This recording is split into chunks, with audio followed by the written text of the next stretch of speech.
নমস্কার, হাই নিউজে সকলকে স্বাগত। সঙ্গে রয়েছি আমি মিলি।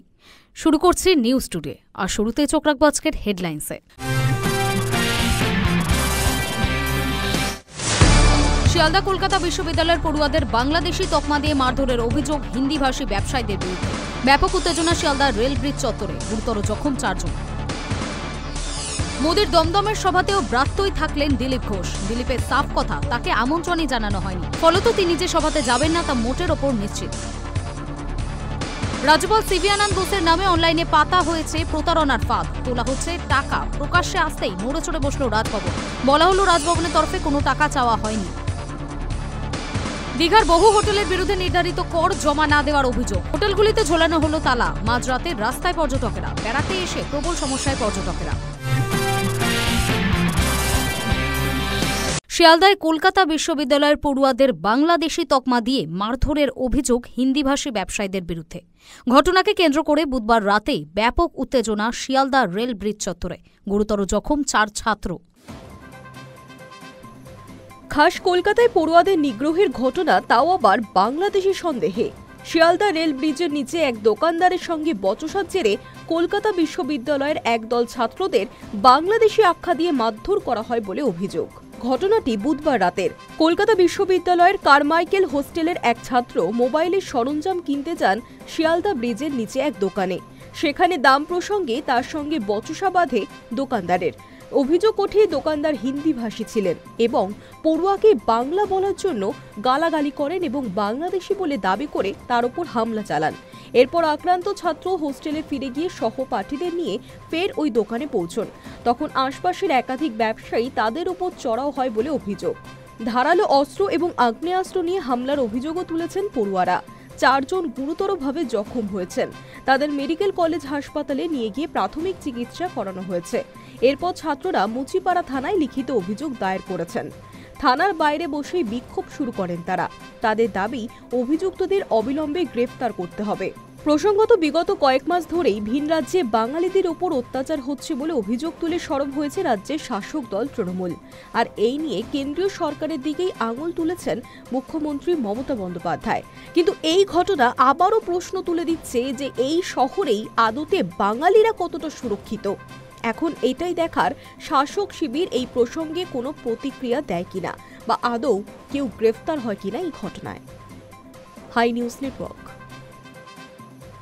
মোদির দমদমের সভাতেও সেই ব্রাত্যই বঙ্গ বিজেপির দাপুটে নেতা দিলীপ ঘোষ। বৃহস্পতিবার সকালে দিলীপ সাফ জানালেন, তাকে আমন্ত্রণ জানানোই হয়নি। স্পষ্টত যে তিনি সভাতে যাবেন না তা মোটের ওপর নিশ্চিত। প্রধানমন্ত্রীর দমদমের সভাতেও আমন্ত্রণ পেলেন না বঙ্গ বিজেপির দাপুটে নেতা দিলীপ ঘোষ। বৃহস্পতিবার সকালে সাফ জানালেন, তাকে আমন্ত্রণ জানানোই হয়নি, ফলত তিনি যে যাবেন না তা মোটের ওপর নিশ্চিত করা যাচ্ছে। শ্রমিক ভট্টাচার্য রাজ্য বিজেপির সভাপতির দায়িত্ব পাওয়ার পর থেকেই মনে করা হয়েছিল পুরনো জায়গায় হয়তো ফিরবেন বিজেপি নেতা দিলীপ ঘোষ, কিন্তু দেখা যাচ্ছে দিলীপ সেই ব্রাত্যই রয়ে গেলেন। আগামীকাল অর্থাৎ 22শে আগস্ট বঙ্গ সফরে আসছেন প্রধানমন্ত্রী নরেন্দ্র মোদী। মেট্রো উদ্বোধনের পর দমদমে সভা করবেন তিনি। চলছে শেষ মুহূর্তের প্রস্তুতি। স্বাভাবিকভাবেই রাজনৈতিক মহলে একটা প্রশ্নই ঘুরপাক খাচ্ছিল যে এবার কি আমন্ত্রণ পেলেন দিলীপ ঘোষ। বৃহস্পতিবার দিলীপ নিজেই বিষয়টা খোলসা করলেন। তিনি বলেন, আমাকে আমন্ত্রণ করা হয়নি, তাই যেতেও পারি নাও যেতে পারি। আমি কোথায় যাব আমি ঠিক করি, আমি ঠিক করব। তবে দলের নির্দেশ মেনে যে কাজ চালিয়ে যাবেন এদিন ফের তা স্পষ্ট করে দিয়েছেন দিলীপ। প্রসঙ্গত, দীর্ঘদিন ধরেই বিজেপিতে প্রবীণ নবীন দ্বন্দ্ব প্রকট হচ্ছে। যার হাত ধরে বাংলায় বিজেপির উত্থান, সেই দিলীপ ঘোষ কার্যত দলেরই অন্দরে কোণঠাসা। গত কিছুদিনে মোদী শাহ বঙ্গ সফরে এলেও সেখানে আমন্ত্রণ পাননি দিলীপ ঘোষ, যা নিয়ে বিতর্কও কম হয়নি। পরবর্তীতে শ্রমিক ভট্টাচার্য রাজ্য বিজেপি সভাপতি হওয়ায় মনে করা হচ্ছিল হয়তো ছবিটা পাল্টে যেতে পারে, দলে ফের গুরুত্ব বাড়বে দিলীপ ঘোষের। কিন্তু কোথায়, মোদীর দমদমের সভাতেও ব্রাত্য রয়ে গেলেন বিজেপির দাপুটে নেতা Dilip Ghosh. High News Network. রাজ্যপাল সিভি আনন্দ বোসের নামে অনলাইনে পাতা হয়েছে প্রতারণার ফাঁদ, তোলা হচ্ছে টাকাও, যা প্রকাশ্যে আসতেই নড়েচড়ে বসল রাজভবন। সতর্ক করে দেওয়া হলো সাধারণ মানুষকে। রাজভবনের তরফে কোনো টাকা চাওয়া হয়নি, সেই বিষয়ে সতর্ক করা হয়েছে। রাজ্যপাল সিভি আনন্দ বোসের নামে অনলাইনে পাতা হচ্ছে প্রতারণার ফাঁদ, তোলা হচ্ছে টাকা, যা প্রকাশ্যে আসতেই নড়ে চড়ে বসল রাজভবন।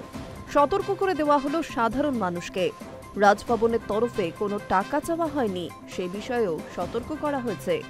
বুধবার সকালে রাজভবনের তরফে এই বিষয়টা জানিয়ে একটি বিবৃতি জারি করা হলো, যেখানে স্পষ্ট জানানো হয়েছে রাজভবনের তরফে কোনো টাকা চাওয়া হয়নি। তবে এমন কোনো বার্তা পেলে সাধারণ মানুষ কি করবেন সেই বিষয়েও বিস্তারিত জানানো হয়েছে রাজভবনের তরফে। রাজভবন সূত্রে খবর, এই সংক্রান্ত বেশ কিছু অভিযোগ সামনে এসেছে, যেখানে নাকি রাজ্যপাল সিভি আনন্দ বোসের প্রতিনিধি হিসেবে নিজেকে পরিচয় দিচ্ছেন প্রতারক। ফোন, ইমেল এবং সোশ্যাল মিডিয়ার মাধ্যমে সাধারণ মানুষের সঙ্গে যোগাযোগ করা হচ্ছে বলে অভিযোগ। রাজভবন থেকে অর্থের বিনিময়ে বিভিন্ন সুযোগ সুবিধা পাইয়ে দেওয়ার কথাও বলা হচ্ছে বলে দাবি। আর এই সংক্রান্ত অভিযোগ সামনে আসতেই নড়ে চড়ে বসে রাজভবন। বুধবার রাজভবনের তরফে দেওয়া বার্তায় স্পষ্ট জানানো হয়েছে, রাজ্যপালের অফিস থেকে ফোন কিংবা ইমেল করা হয়নি, এমনকি সোশ্যাল মিডিয়া যোগাযোগ করার প্রশ্নও নেই। এরপরও কেউ বা কারা যোগাযোগ করলে ব্যক্তিগত তথ্য কিংবা নথি কোনোভাবেই না জানানোর পরামর্শ দেওয়া হয়েছে। পাশাপাশি কোনো ঘটনায় সন্দেহ হলে সঙ্গে সঙ্গে তা সাইবার সেল কিংবা স্থানীয় পুলিশ স্টেশনে জানানোর কথাও বলা হয়েছে রাজভবনের এই বিবৃতিতে। পাশাপাশি প্রতারণা হয়েছে বলে মনে হলে তার ন্যাশনাল সাইবার ক্রাইম রিপোর্টিং পোর্টালে অভিযোগ জানানো যাবে। সর্বশেষ রাজভবন জানিয়েছে, রাজ্যপালের অফিস সমস্ত জনসাধারণের সুরক্ষা এবং সুনিশ্চিত করতে বদ্ধপরিকর। High News network.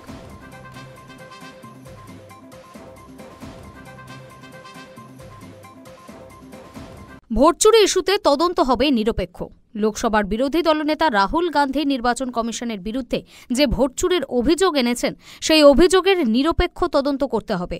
এই দাবিতে মামলা দায়ের হল দেশের শীর্ষ আদালতে। প্রয়োজনে সুপ্রিম কোর্টেরই প্রাক্তন কোনো বিচারপতির নেতৃত্বে বিশেষ তদন্তকারী দল গঠন করার দাবি মামলাকারীদের। ভোট চুরি ইস্যুতে তদন্ত হবে নিরপেক্ষ। লোকসভার বিরোধী দলনেতা রাহুল গান্ধী নির্বাচন কমিশনের বিরুদ্ধে যে ভোট চুরির অভিযোগ এনেছেন, সেই অভিযোগের নিরপেক্ষ তদন্ত করতে হবে।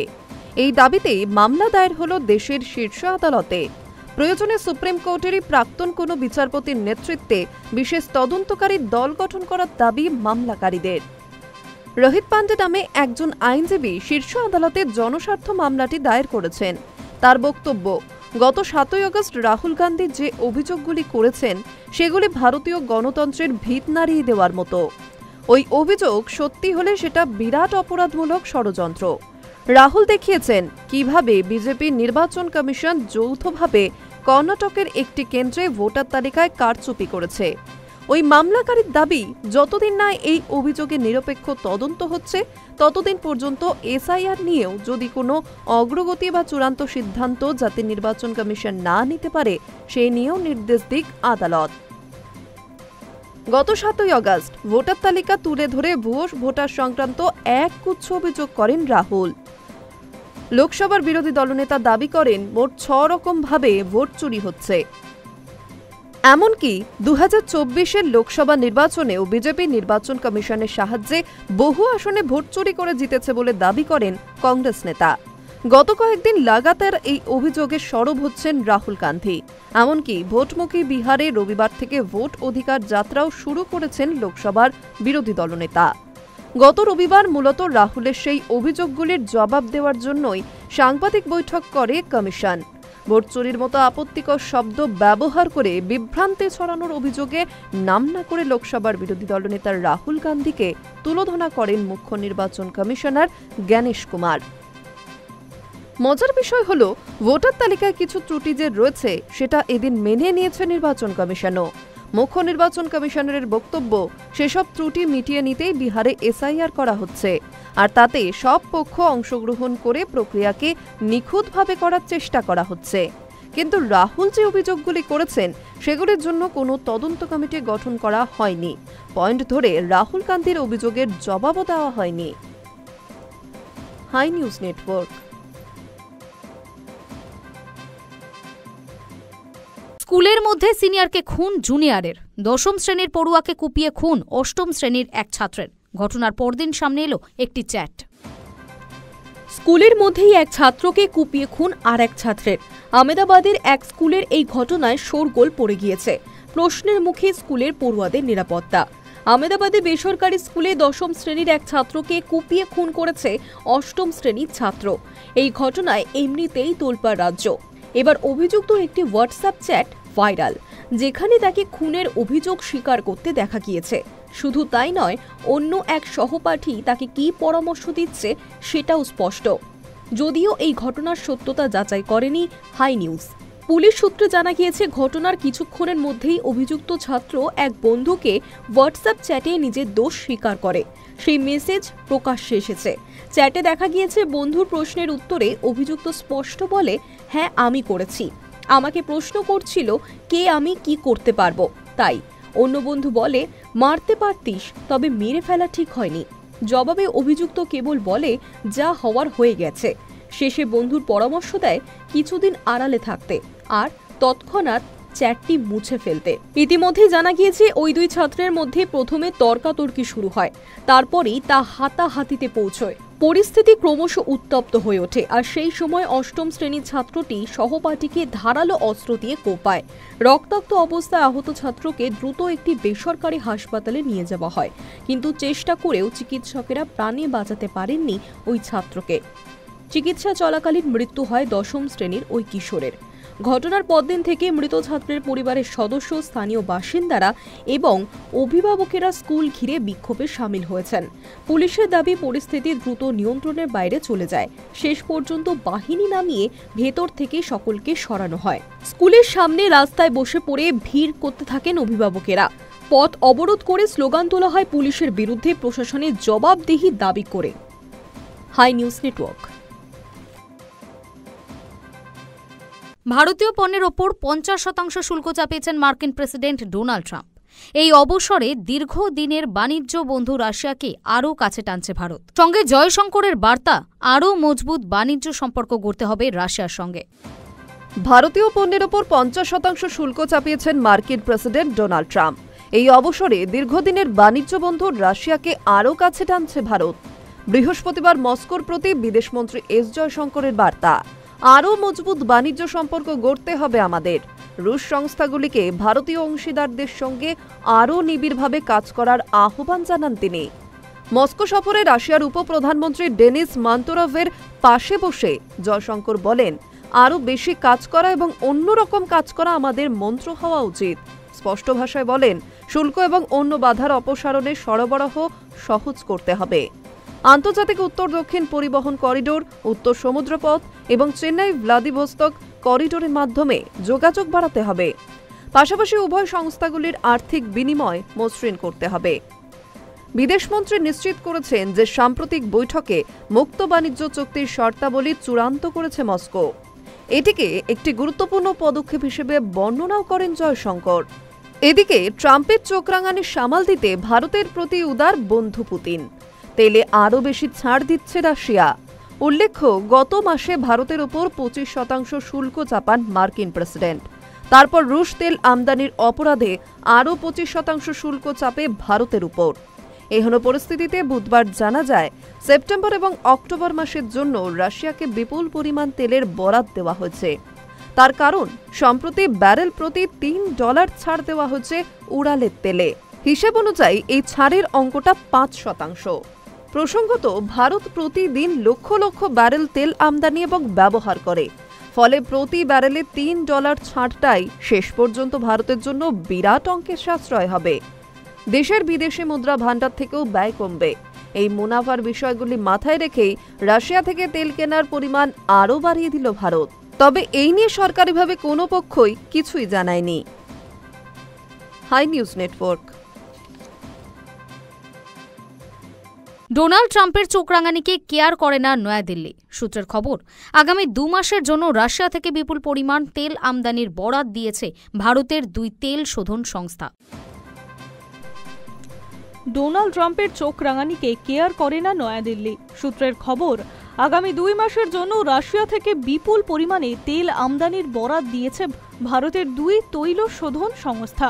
গত কয়েক মাসে রুশ তেলের ওপর ছাড়ের পরিমাণ কমানো হয়েছিল, সেই ছাড়ের পরিমাণ ফের বাড়িয়ে দেওয়া হয়েছে। সূত্রের খবর, বেশি ছাড় পেতেই ফের হুহু করে বাড়তে চলেছে ভারতের রুশ তেল আমদানি। গত মাসে ভারতের ওপর 25% শুল্ক চাপান মার্কিন প্রেসিডেন্ট। তারপর রুশ তেল আমদানির অপরাধে আরও 25% শুল্ক চাপে ভারতের ওপরে। তারপরেই খবর ছড়ায় এবার রাশিয়া থেকে তেল কেনা বন্ধ করে দেবে ভারত। তার কারণ, রুশ তেলের দাম এতদিন পর্যন্ত যতটা পরিমাণে ছাড় মিলছিল সেটা বর্তমানে কমে গিয়েছে। তাছাড়া আমেরিকা সরাসরি অসন্তোষ প্রকাশ করছে ভারতের রুশ তেল কেনা নিয়ে। এই যুক্তি দেখিয়ে এক সংবাদ সংস্থার তরফে বলা হয়, ভারতের 4টি শোধনাগার নাকি 1 সপ্তাহে রুশ তেল কেনা বন্ধ করে দিয়েছে।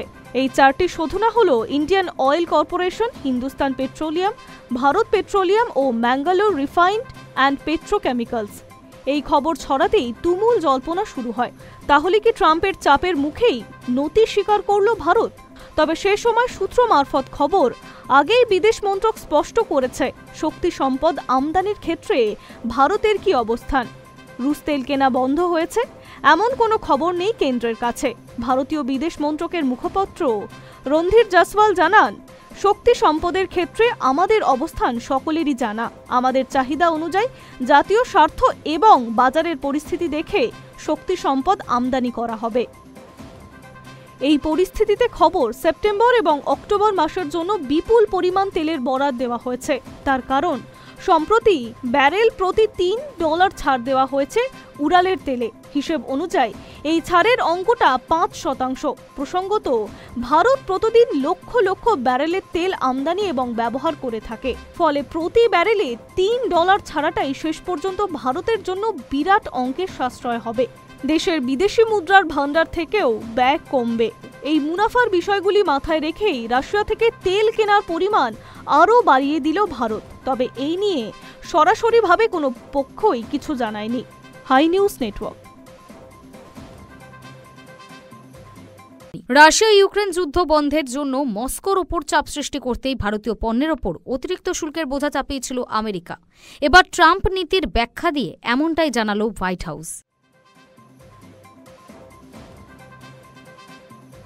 রাশিয়া ইউক্রেন যুদ্ধ বন্ধের জন্য মস্কোর ওপর চাপ সৃষ্টি করতেই ভারতীয় পণ্যের ওপর অতিরিক্ত শুল্কের বোঝা চাপিয়েছিল আমেরিকা। এবার ট্রাম্প নীতির ব্যাখ্যা দিয়ে এমনটাই জানালো হোয়াইট হাউস। মঙ্গলবার হোয়াইট হাউসের প্রেস সেক্রেটারি ক্যারলিন লেভিট জানিয়েছেন যে মূলত ইউক্রেনে সংঘাতের অবসান ঘটাতে রুশ প্রেসিডেন্ট ভ্লাদিমির পুতিনের উপর চাপ সৃষ্টি করার জন্য ভারতীয় পণ্যের ওপর অতিরিক্ত শুল্ক আরোপ করেছেন মার্কিন প্রেসিডেন্ট ডোনাল্ড ট্রাম্প। ক্যারোলিন বলেন, প্রেসিডেন্ট এই যুদ্ধ বন্ধ করার জন্য নানাভাবে চাপ দেওয়ার চেষ্টা করেছেন, যেমন তিনি ভারতের ওপর নিষেধাজ্ঞা চাপানোর মতো নানা পদক্ষেপ করেছেন। এরপরেই ক্যারোলিন জানান, আদতে ট্রাম্পের উদ্দেশ্য ছিল মস্কোর উপর পরোক্ষে চাপ সৃষ্টি করা। গত 15 আগস্ট আলাস্কায় ট্রাম্প পুতিনের বৈঠক হয়। তবে অনেকের দাবি ছিল রাশিয়ার থেকে ভারতের তেল কেনার প্রসঙ্গটিও উঠতে পারে সেই বৈঠকে। রুশ প্রেসিডেন্টের সঙ্গে আলাস্কায় প্রায় 3 ঘণ্টা ধরে বৈঠক করেন ট্রাম্প। বৈঠকে রাশিয়া ইউক্রেন যুদ্ধের কোনো সমাধান সূত্র বেরোয়নি। তবে 2 রাষ্ট্রনেতারই দাবি বৈঠক ফলপ্রসূ হয়েছে। সোমবার হোয়াইট হাউসে ইউক্রেনের প্রেসিডেন্ট ভলোদিমির জেলেনস্কির সঙ্গেও আলোচনায় বসেন ট্রাম্প। বৈঠকের পর স্পষ্ট হয় যে শীঘ্রই পুতিনের সঙ্গে মুখোমুখি বসতে পারেন জেলেনস্কি। শীঘ্রই আমেরিকাকে নিয়ে একটি ত্রিপাক্ষিক বৈঠকও হতে পারে। মার্কিন প্রেস সেক্রেটারির কথায়, প্রেসিডেন্ট ট্রাম্প যত তাড়াতাড়ি সম্ভব এই যুদ্ধের অবসান ঘটাতে চান। তিনি প্রায়ই বলেন, সেই সময় তিনি যদি প্রেসিডেন্ট পদে থাকতেন তাহলে এই যুদ্ধ হতোই না। প্রসঙ্গত, রাশিয়ার থেকে তেল কেনা নিয়ে বারবারই ভারতকে হুঁশিয়ারি দিয়েছেন ট্রাম্প। মস্কোকে চাপ দিতে ইতিমধ্যেই ভারতীয় পণ্যের ওপর বাড়তি 25% শুল্ক চাপিয়েছে আমেরিকা। তেল কেনা অব্যাহত রাখলে জরিমানা বাবদ আরও শুল্ক চাপানোর হুঁশিয়ারি দেওয়া হয়েছে। আলাস্কায় বৈঠকের আগেও এ নিয়ে মন্তব্য করতে শোনা যায় আমেরিকার প্রেসিডেন্টকে। ট্রাম্পের দাবি, অতিরিক্ত শুল্ক চাপানোর ফলে রাশিয়া থেকে তেল কেনা থেকে তিনি ভারতকে দূরে রাখতে পেরেছেন। যদিও রাশিয়ার থেকে ভারত তেল কেনা বন্ধ রেখেছে বলে কোনো তথ্য নয়াদিল্লি থেকে প্রকাশ্যে জানানো হয়নি। বরং ভারত সরকারের সূত্রের দাবি, রাশিয়া থেকে তেল কেনা অব্যাহত রাখবে নয়াদিল্লি।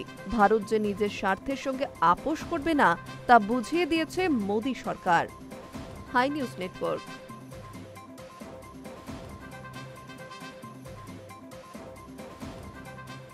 যুক্তরাষ্ট্রের প্রেসিডেন্ট ডোনাল্ড ট্রাম্পের সাবেক ঘনিষ্ঠ সহযোগী ধনকুবের ইলন মাস্কের বিরুদ্ধে হওয়া একটি মামলার বিচার কাজ চলবে বলে আদেশ দিয়েছেন দেশটির একজন ফেডারেল বিচারক। যুক্তরাষ্ট্রের প্রেসিডেন্ট ডোনাল্ড ট্রাম্পের সাবেক ঘনিষ্ঠ সহযোগী ধনকুবের ইলন মাস্কের বিরুদ্ধে হওয়া একটি মামলার বিচার কাজ চলবে বলে আদেশ দিয়েছেন দেশটির একজন ফেডারেল বিচারক। অভিযোগে বলা হয়েছে, বিশ্বের সবচেয়ে ধনী এই উদ্যোক্তা $10 লাখ জেতার লোভ দেখিয়ে ভোটারদের দিয়ে সংবিধান সমর্থনের নামে একটি কাগজে সই করিয়ে জালিয়াতির আশ্রয় নেন। টেক্সাসের অস্টিনের ডিস্ট্রিক্ট কোর্টের বিচারক বলেন, মামলাকারী জ্যাকলিন ম্যাকঅ্যাফার্টির অভিযোগ যথেষ্ট বিশ্বাসযোগ্য। তিনি জানিয়েছেন, মাস্ক ও তার রাজনৈতিক সংগঠন আমেরিকা পিএসি তাকে ওই লটারির নামে ব্যক্তিগত তথ্য দিতে বাধ্য করেছিল। ঘটনাটি ঘটেছিল 2024 সালে নির্বাচনের একেবারে শেষ দিকে। মাস্ক বা আমেরিকা পিএসির আইনজীবীরা এই নিয়ে কোনো মন্তব্য করেননি। আমেরিকা পিএসি গড়ে তুলেছিলেন রিপাবলিকান নেতা ট্রাম্পের সফল নির্বাচনী প্রচারে সমর্থন দেওয়ার জন্য। অ্যারিজোনার বাসিন্দা ম্যাকঅ্যাফার্টির অভিযোগ, মাস্ক ও তার সংগঠন 7টি গুরুত্বপূর্ণ অঙ্গরাজ্যে একইভাবে ভোটারদের প্রলুব্ধ করেছিল। বলা হয়েছিল, প্রতিদিন লটারির মতো একজনকে বেছে নিয়ে $10 লাখ দেওয়া হবে, কিন্তু বাস্তবে কারও সেই টাকা পাওয়ার সুযোগ ছিল না। বরং ভোটারদের দিয়ে নাম, ঠিকানা, ইমেল ও ফোন নম্বর সংগ্রহ করা হয়েছিল। মামলা খারিজের আবেদন জানিয়ে মাস্ক দাবি করেছিলেন, এটি কোনো অবৈধ লটারি নয়। তার যুক্তি ছিল, বিজয়ীদের বলা হয়েছিল তারা অর্থ উপার্জনের জন্য নির্বাচিত হয়েছেন এবং তাদের আমেরিকা পিএসির মুখপাত্র হিসেবে কাজ করার প্রত্যাশা ছিল, তাই এটিকে পুরস্কার বলা যায় না। কিন্তু বিচারক পিটম্যান বলেন, মাস্ক ও তার সংগঠন এমনভাবেই প্রচার করেছিল যাতে মনে হয় $10 লাখ পুরস্কার হিসেবে দেওয়া হচ্ছে এবং এটি জেতা সম্ভব। ফলে অভিযোগকারী নারী যুক্তিসঙ্গতভাবে ভেবেছিলেন এটি আসলে লটারির মতো কোনো সুযোগ। 2014 সালে তৎকালীন মার্কিন প্রেসিডেন্ট বারাক ওবামা বিচারক পিটম্যানকে নিয়োগ দিয়েছিলেন। মাস্ক আরও দাবি করেছিলেন, ওই কাগজে সই করে ভোটাররা ব্যক্তিগত তথ্য দিয়ে কোনো ক্ষতির শিকার হননি। তবে বিচারক বলেন, রাজনৈতিক তথ্য বিষয়ক একজন বিশেষজ্ঞ ব্যাখ্যা করতে পারেন এইসব তথ্য গুরুত্বপূর্ণ অঙ্গরাজ্যের ভোটারদের জন্য আসলে কতটা মূল্যবান ছিল। মামলাটি করা হয়েছিল 2024 সালের 5 নভেম্বর নির্বাচনের দিন। আগের দিন ফিলাডেলফিয়ার এক বিচারক মাস্কের কর্মসূচি বন্ধের আবেদন খারিজ করে দেন। তার মতে, শহরের প্রধান কৌশলী প্রমাণ করতে পারেননি যে এটি বেআইনি লটারি ছিল। মাস্ক টেক্সাসের বাসিন্দা। তার বৈদ্যুতিক গাড়ি নির্মাতা কোম্পানি টেসলার প্রধান কার্যালয়ও অস্টিনে। High News Network. অস্ট্রেলিয়ার প্রধানমন্ত্রী অ্যান্থনি আলবানিজ ইসরায়েলের সঙ্গে বিশ্বাসঘাতকতা করেছেন বলেই অভিযোগ তুলেছেন প্রধানমন্ত্রী বেঞ্জামিন নেতানিয়াহু। নেতানিয়াহু বলেন, অস্ট্রেলিয়ার ইহুদি সম্প্রদায়কে পরিত্যাগ করেছেন প্রধানমন্ত্রী। গত কয়েকদিন ধরে দুই দেশের মধ্যে সম্পর্কের টানাপোড়েন বাড়তে থাকার প্রেক্ষিতে একথা বলেন তিনি। অস্ট্রেলিয়া ইসরায়েল সম্পর্ক টানাপোড়েনে শুরু হয় গত সোমবার। এদিন দক্ষিণপন্থী ইসরায়েলি রাজনীতিক শিমচার রথম্যানের অস্ট্রেলিয়ায় এক সফরকে সামনে রেখে সেদিন দেশটির সরকার তার ভিসা বাতিল করে। অস্ট্রেলিয়ান জিউইশ অ্যাসোসিয়েশন আয়োজিত কয়েকটি অনুষ্ঠানে তার বক্তব্য দেওয়ার কথা ছিল। জবাবে ইসরায়েল ফিলিস্তিনি কর্তৃপক্ষের জন্য নিযুক্ত অস্ট্রেলীয় প্রতিনিধিদের ভিসা বাতিল করে। রথম্যানের ভিসা বাতিল করার কয়েক ঘণ্টা পর ইসরায়েলের পররাষ্ট্রমন্ত্রী গিডিয়ন সার জানান, তিনি ক্যানবেরায় অবস্থিত ইসরায়েলি দূতাবাসকে নির্দেশ দিয়েছেন যেন অস্ট্রেলিয়ার যে কোনো সরকারি ভিসার আবেদন খুব সতর্কভাবে পরীক্ষা করা হয়। এদিকে ইসরায়েলের বিরোধী দলীয় নেতা নেতানিয়াহুর মন্তব্যের সমালোচনা করে বলেন, এসব মন্তব্য আসলে অস্ট্রেলিয়ার প্রধানমন্ত্রীর জন্য এক উপহার। ইয়ার লাপিদ সামাজিক যোগাযোগ মাধ্যম এক্সে লিখেছেন, নেতানিয়াহুর সঙ্গে মুখোমুখি হওয়ার বিষয়টি আজকের গণতান্ত্রিক বিশ্বে একজন নেতাকে সবচেয়ে বেশি শক্তিশালী করে তোলে। তিনি পশ্চিমা বিশ্বের সবচেয়ে বিষাক্ত রাজনীতিক। অস্ট্রেলিয়ার অভিবাসন বিষয়ক মন্ত্রী টনি বার্ক বলেন, নেতানিয়াহু আসলে ক্ষোভ প্রকাশ করছেন, কারণ ক্যানবেরা সম্প্রতি যুক্তরাজ্য, ফ্রান্স ও কানাডার সঙ্গে যোগ দিয়ে ফিলিস্তিন রাষ্ট্রকে স্বীকৃতি দেওয়ার ঘোষণা দিয়েছে। গত বুধবার অস্ট্রেলিয়ান ব্রডকাস্টিং কর্পোরেশনকে টনি বার্ক বলেন, শক্তি মানে কত মানুষকে আপনি উড়িয়ে দিতে পারবেন বা কত জনকে না খাইয়ে রাখতে পারবেন তা নয়। চলতি অগাস্টের শুরুতে অস্ট্রেলিয়া ঘোষণা দেয় তারা ফিলিস্তিন রাষ্ট্রকে স্বীকৃতি দেবে। সে সময় প্রধানমন্ত্রী আলবানিজ বলেন, যুদ্ধের কারণে নিরীহ মানুষের উপর যে প্রভাব পড়ছে তা অস্বীকার করছেন নেতানিয়াহু। আলবানিজ আরও বলেন, গাজায় আমরা সাহায্য বন্ধ হয়ে যাওয়া দেখেছি এবং তারপর খাবার ও পানীয়র জন্য লাইনে দাঁড়ানো মানুষ মারা যাচ্ছেন, এসব সম্পূর্ণ অগ্রহণযোগ্য। জাতিসংঘের ১৯৩টি সদস্য রাষ্ট্রের মধ্যে এই পর্যন্ত ১৪৭টি দেশ ফিলিস্তিন রাষ্ট্রকে স্বীকৃতি দিয়েছে। যুক্তরাজ্য, ফ্রান্স ও কানাডার একই ধরনের সিদ্ধান্ত ঘোষণার ২ সপ্তাহ পর অস্ট্রেলিয়াও ফিলিস্তিনকে স্বীকৃতি দেবে বলে ঘোষণা দেয়। এই ঘোষণার পর নেতানিয়াহু যুক্তরাজ্যের প্রধানমন্ত্রী কিয়ার স্টারমার, ফ্রান্সের প্রধানমন্ত্রী এমানুয়েল মাখো আর কানাডার প্রধানমন্ত্রী মার্ক কার্নিকে তীব্র ভাষায় আক্রমণ করেন। তিনি তাদের গণহত্যাকারী, ধর্ষক, শিশু হত্যাকারী এবং অপহরণকারীদের পাশে দাঁড়ানোর জন্য অভিযুক্ত করেন। High News Network. News Today এখনকার মতো এই পর্যন্তই। নজর রাখুন হাই নিউজে। নির্ভীক, নিরপেক্ষ।